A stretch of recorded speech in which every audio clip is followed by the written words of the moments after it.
So there has been a larger extent of deleveraging already.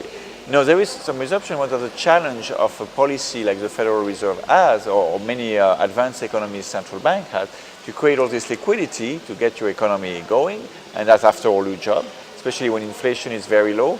Actually, you're a bit too close to zero for comfort. But the risk is that this money goes into financial market and fuels some excesses. So what you try to do there is to have again this so-called macroprudential rules. And an example is Switzerland, where we have a very expansionary monetary policy because we prevented the appreciation of the Swiss francs vis-à-vis the euro. But then there's the issue about real estate bubbles, and that's why the Swiss National Bank, in cooperation with a regulatory authority, is putting additional restrictions on lending. So for instance, you have to bring a lot more of equity if you want to buy a house than you used to. And so there's a measure aside from interest rate that you can take to contain these side effects. The key when you do this thing is not to wait till you have a tapering. So there's a lot of work in the earlier year, and that, for instance, making sure you don't have too much capital coming in. So there's issue of capital control, that you make reserve requirement of banks if they want to extend lending in foreign currency, that they can do it, but they have to pay a premium over it. And that's the idea, is to make sure that you don't accumulate the problem. So when the tapering comes, and if your currency depreciates, if you have managed to avoid too much borrowing in foreign currencies, you'll be able to handle this much better. In terms of handling the actual outflows, then you have to handle in reserve.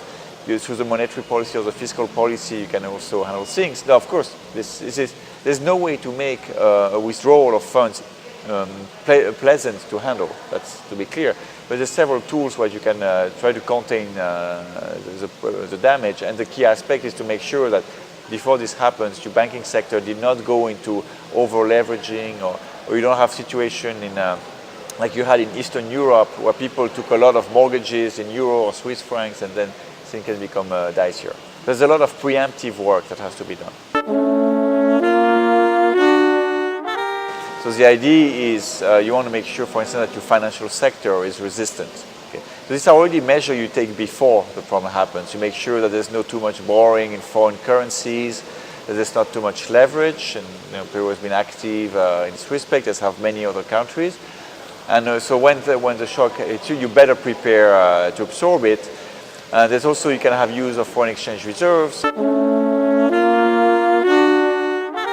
So both. I say this is not a job where you can say you have monetary policy as usual, and then in a completely separate branch you have macroprudential. If I take the example of Switzerland, for instance, so the Swiss National Bank does monetary policy. It's also responsible for systemic financial issue, even though it's another agency, the FINMA, that actually does the bank regulation. So what you have is a cooperation between the two. So when the Swiss National Bank, they have a tool they call the cyclical capital requirement, where they can ask the political entities to require banks to provision more reserves when things are going into a dangerous situation. So I wouldn't have a clean split saying, it's the monetary policy and then you have the macroprudential and they are two separate. There's a lot of complementarities. You're handling a difficult situation, so you want to have more than one tool at your disposal and use them in a coherent manner.